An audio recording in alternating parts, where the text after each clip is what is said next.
Welcome to sauce TV. నేను మీ అభిషేక్. ఇటీవల కాలంలో మారుతున్న జీవన శైలి కావచ్చు, లేదంటే ఇతర కారణాలైతే కావచ్చు, క్యాన్సర్ కేసులు అయితే పెరుగుతున్నటువంటి పరిస్థితి. మనం ఎక్కడో ఒక దగ్గర క్యాన్సర్ కేసులు గుర్తిస్తున్నాం. అసలు ఈ క్యాన్సర్ అంటే ఏంటి? ఇటీవల కాలంలో పెరగడానికి కారణం ఏంటి తెలుసుకుందాం. మనతో పాటు డాక్టర్ లోకేశ్వరి ఉన్నారు. రేడియేషన్ ఆంకాలజిస్ట్, వారితో మాట్లాడదాం మెడికవర్ హాస్పిటల్ నుంచి.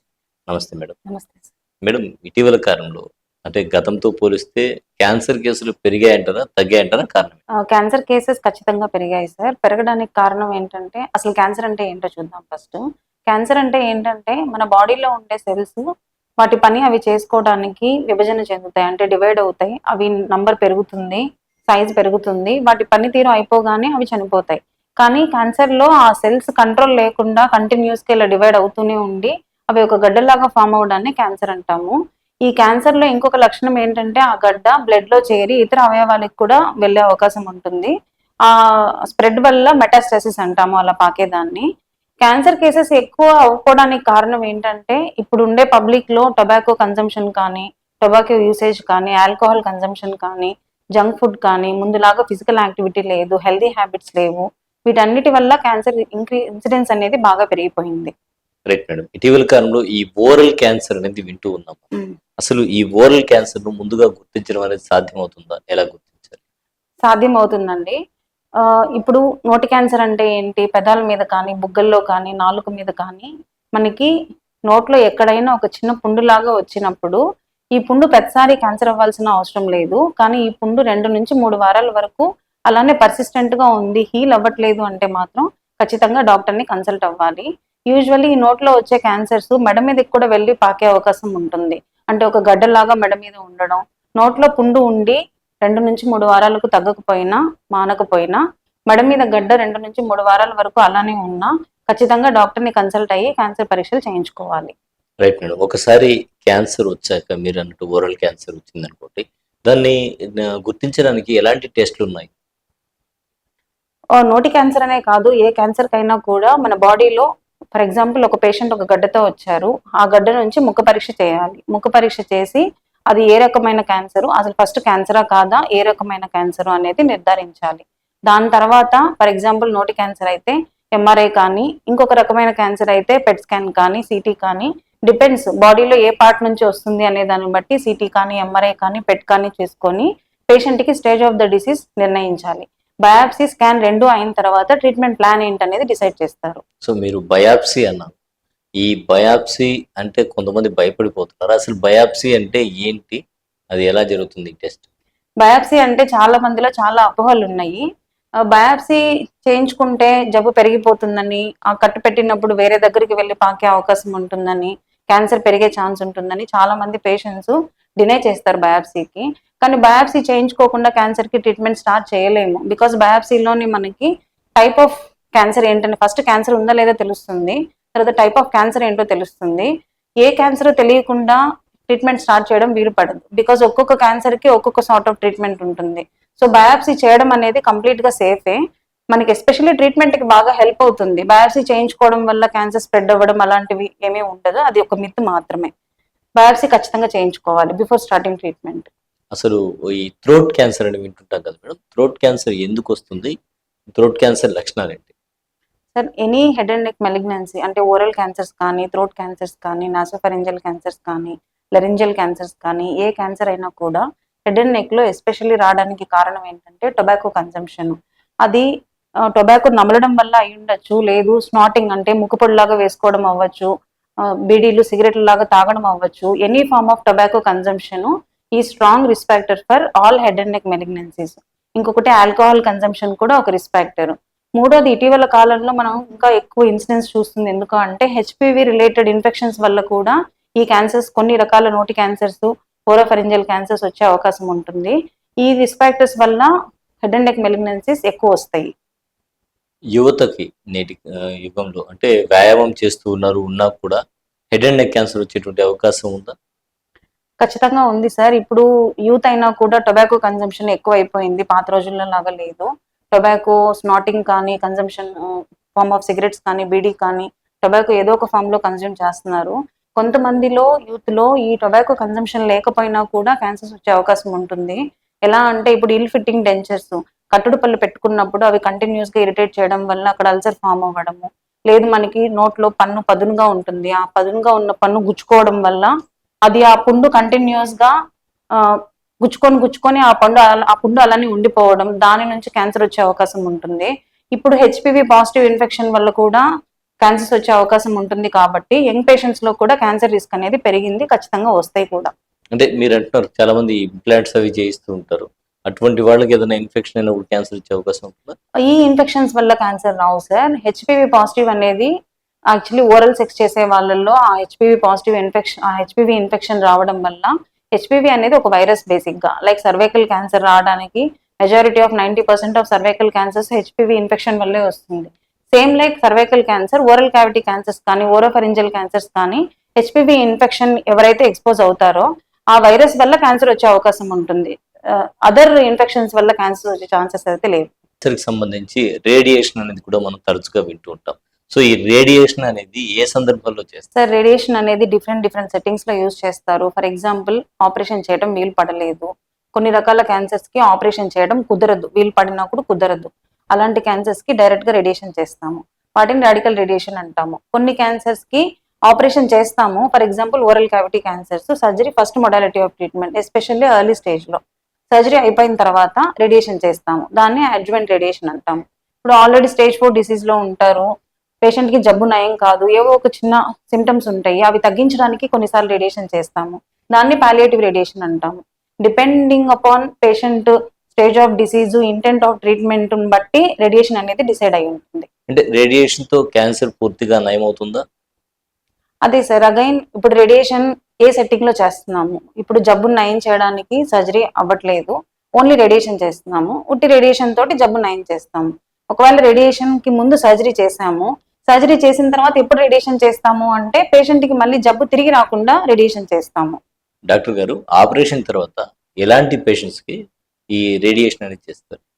ఆపరేషన్ తర్వాత అందరికి రేడియేషన్ అవసరం పడకపోవచ్చు, కొంతమందికి అవసరం పడచ్చు. It all depends on stage of the disease, type of disease and operation report. అంటే ఆపరేషన్ చేసి గడ్డని ఏదైతే తీసేస్తారో ఆ గడ్డని మళ్ళీ హిస్టోపెథాలజీ ఎగ్జామినేషన్ చేస్తారు. ఆ గడ్డలో ఆ హిస్టోపెథాలజీ ఎగ్జామినేషన్ లో వచ్చే రిస్క్ ఫ్యాక్టర్స్ ని బేస్ చేసుకొని రేడియేషన్ అవసరమా లేదా అనేది డిసైడ్ అయి ఉంటుంది. అందరికీ యూనిఫామ్ గా రేడియేషన్ ఖచ్చితంగా పెట్టాలి అనేది అట్లా రూల్ ఏం లేదు. అలాగే మేడం, ఫోర్త్ స్టేజ్ అని అంటున్నారు కదా, ఈ ఫోర్త్ స్టేజ్ లో రికవరీ అవడం అనేది సాధ్యమేనా? అవుతుందా? అవుతుంది sir, especially head and neck cancers లో ఈవెన్ సర్జరీ లేకుండా కూడా రాడికల్ కిమో రేడియేషన్ చేయడం వల్ల కంప్లీట్ గా క్యూర్ అయిన పేషెంట్స్ చాలా మంది ఉంటారు. ఫోర్త్ స్టేజ్ నుంచి చాలా రికవరీ మంది కావచ్చు, ఉంటారు, చాలా ఇబ్బంది లేదు. మంది. మేడం, సర్జరీ లేకుండా రేడియేషన్ తో క్యాన్సర్ నయం అవుతుందా? ఎలాంటి క్యాన్సర్స్ కి సర్జరీ లేకుండా రేడియేషన్ చేస్తారు? సర్జరీ లేకుండా రేడియేషన్ చేస్తారు హెడ్ అండ్ నెక్ క్యాన్సర్స్ లో. ఇప్పుడు ఫర్ ఎగ్జాంపుల్ ఓరోఫరెంజియల్ మెలిగ్నెన్సీస్ ఉన్నాయి, లేదు లెరెంజియల్ మెలిగ్నెన్సీస్ ఉన్నాయి, ఎర్లీ స్టేజ్ కాకుండా అడ్వాన్స్డ్ స్టేజ్ డిసీజెస్ కొన్ని ఉంటాయి, అండ్ నాసోఫరెంజియల్ మెలిగ్నెన్సీస్ ఉంటాయి. ఎక్కడైతే సర్జరీ చేయడం యాక్సెసిబుల్ కాదో అలాంటి అన్ని ప్లేసెస్ లో, అండ్ కొన్ని ఫర్ ఎగ్జాంపుల్ లెరెంజియల్ మెలిగ్నెన్సీస్ ఆపరేషన్ చేసి లెరెంజియల్ క్యాన్సర్స్ ని రిమూవ్ చేస్తే పేషెంట్ కి వాయిస్ అనేది పోతుంది. ఆ వాయిస్ ని ప్రిజర్వ్ చేయడానికి, అంటే కొన్ని సిచ్యువేషన్స్ లో అడ్వాన్స్ డిసీజే కాకుండా ఇలాగ వాయిస్ ప్రిజర్వ్ చేయడానికి యాక్సెసిబుల్ గా లేని ఏరియాస్ లో, irrespective of stage of the disease and కొన్నిసార్లు స్టేజ్ ఆఫ్ ద డిసీజ్ ని బట్టి ఉట్టి రేడియేషన్ కిమో యాడ్ చేసి చేయడం వల్ల ఖచ్చితంగా జబ్బును నయం చేసే అవకాశం ఉంటుంది. రైట్ మేడం, ఈ రేడియేషన్ ట్రీట్మెంట్ కి ఎంత సమయం పట్టొచ్చు? రేడియేషన్ ట్రీట్మెంట్ యాక్చువల్లీ చాలా సింపుల్. ఇప్పుడు ఉండే అడ్వాన్స్డ్ టెక్నిక్స్ తో ఇంకా రేడియేషన్ ట్రీట్మెంట్ చాలా ఫాస్ట్ గా అయిపోతుంది. అప్రాక్సిమేట్ గా 10 to 15 minutes లోపలే మనం రేడియేషన్ ట్రీట్మెంట్ డెలివర్ చేయొచ్చు. రేడియేషన్ ట్రీట్మెంట్ లో ఉండేటువంటి భయాలు ఏంటి? జనరల్ గా మీతో వస్తుంటారు, మేము పేషెంట్లు వస్తుంటారు కదా, వాళ్ళు ఎలాంటి సందేహాలు వ్యక్తం చేస్తూ ఉంటారు? రేడియేషన్ కి వచ్చే వాళ్ళు ముఖ్యంగా అడిగేది, మా పేషెంట్ కి రేడియేషన్ తర్వాత ఆ రేడియేషన్ మాకు వస్తుందా, మేము ఆ పేషెంట్ తో పాటు మా పిల్లలు కలిసి ఉండొచ్చా, మా ఫ్యామిలీ మెంబర్స్ కలిసి ఉండొచ్చా, ఫుడ్ షేర్ చేసుకోవచ్చా, లేకపోతే ఈ క్యాన్సర్ మాకేమైనా వస్తుందా ఫ్యామిలీ మెంబర్స్ కి పేషెంట్ నుంచి, ఇలాంటి అపోహలు ఎక్కువ అడుగుతారు. ఇప్పుడు ఉండే అడ్వాన్స్డ్ టెక్నిక్స్ తోటి పేషెంట్ కి రేడియేషన్ అనేది చాలా కంట్రోల్డ్ ఎన్విరాన్మెంట్ లో ఇవ్వడం జరుగుతుంది. ఆ పేషెంట్ నుంచి వన్స్ ట్రీట్మెంట్ అయిపోయిన తర్వాత పేషెంట్ నుంచి ఎలాంటి రేడియేషన్ లీకేజ్ అనేది ఉండదు. పేషెంట్ తో కలిసి టైం స్పెండ్ చేయొచ్చు, ఫుడ్ షేర్ చేసుకోవచ్చు, కలిసి పడుకోవచ్చు. ఆ పేషెంట్ నుంచి క్యాన్సర్ ఇంకొక ఫ్యామిలీ మెంబర్ కి రాదు, అండ్ రేడియేషన్ ఆ పేషెంట్ నుంచి ఇంకెవరికి లీకేజ్ ఉండదు. సెకండ్ది, కొంతమంది కామన్ గా అడిగేది ఏంటంటే పేషెంట్ రేడియేషన్ అయిన తర్వాత వర్క్ కు వెళ్ళొచ్చా అని అడుగుతారు. మోస్ట్లీ వెళ్ళొచ్చండి. And again it depends on a body part కి రేడియేషన్ చేస్తున్నాము. అండ్ పేషెంట్ కి ఆ రేడియేషన్ చేయడం వల్ల కొద్దో గొప్ప ఏవో మినిమల్ సైడ్ ఎఫెక్ట్స్ ఉంటాయి. ఆ సైడ్ ఎఫెక్ట్స్ ఎలా ఉన్నాయి అనే దాన్ని బట్టి ఉంటుంది. బట్ మోర్ ఆర్ లెస్ చాలా మంది పేషెంట్స్ రేడియేషన్ తర్వాత వర్క్ కి అయితే వెళ్ళొచ్చు. ఈ హెచ్పివి వ్యాక్సిన్ అని ఇటీవల కాలంలో బాగా వింటున్నాం. So head and neck cancer కి హెచ్పివి వ్యాక్సిన్ వల్ల ఉపయోగాలు ఉంటాయా?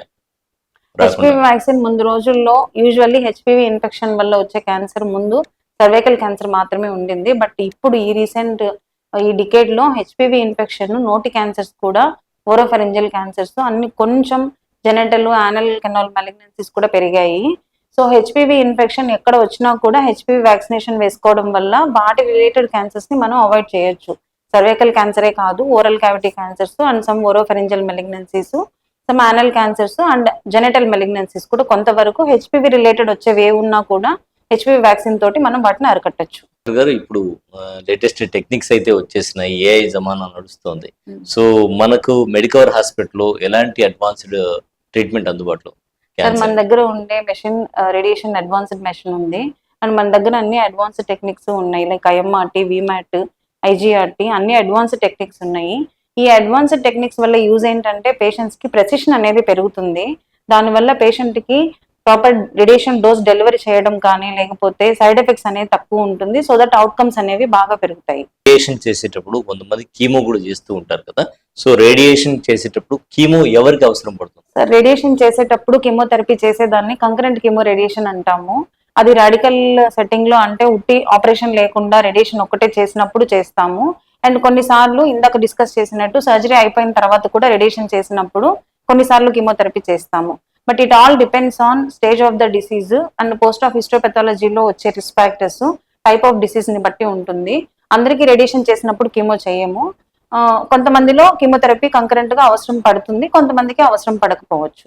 రైట్ డాక్టర్ గారు, ఇటీవల కాలంలో ఈ ప్లాస్టిక్ గ్లాసులు, ప్లాస్టిక్ వాటర్ బాటిల్స్ లో వాటర్ తాగడం వల్ల ఇటువంటి వాటి వల్ల క్యాన్సర్ వస్తుంది అనేటువంటిది స్ప్రెడ్ అవుతుంది. నిజంగానే ఇటువంటి వాటిలో తాగడం వల్ల క్యాన్సర్ వస్తుందా? ఖచ్చితంగా వస్తుంది. ప్లాస్టిక్ కన్జంప్షన్ ఎక్కువ అవ్వడం కూడా అండ్ ప్లాస్టిక్ యూసేజ్ ఎక్కువ అవ్వడం వల్ల కూడా క్యాన్సర్ ఇన్సిడెన్స్ అనేది పెరిగింది. బెటర్ ప్లాస్టిక్ అవాయిడ్ చేసి స్టీల్ ప్లేట్స్ కానీ లేకపోతే సెరామిక్ కానీ వాడుకోవడం వల్ల క్యాన్సర్ ఇన్సిడెన్స్ కొంచెం తగ్గించవచ్చు.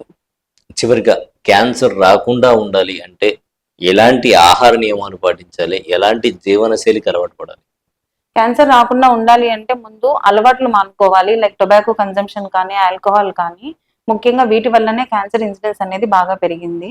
ఇవి కాకుండా హెల్దీ లైఫ్ స్టైల్ అంటే ఆకుకూరలు, కూరగాయలు, మంచి ఆహారం, హెల్దీ ఉండే ఆహారం తీసుకోవాలి. కొంచెం మీట్ కన్జంప్షన్ కొంచెం తగ్గించాలి. అండ్ ఫిజికల్ యాక్టివిటీ కూడా ఎక్కువ ఉండాలి. ఈ హెచ్పివి లాంటి ఇన్ఫెక్షన్స్ కి ఎక్స్పోజ్ అవ్వకుండా ఉండాలి. అండ్ వ్యాక్సినేషన్ తీసుకోవడం వల్ల కూడా మనం కొద్ది వరకు క్యాన్సర్ ఇన్సిడెన్స్ అనేది తగ్గించవచ్చు. అంటే మీట్ కన్జంప్షన్ అన్నారు. ఈ మీట్ కన్జంప్షన్ లేదంటే షుగర్ ఎక్కువగా తీసుకోవడం వల్ల క్యాన్సర్ స్థాయి పెరిగేటువంటి అవకాశం ఉందంటారా?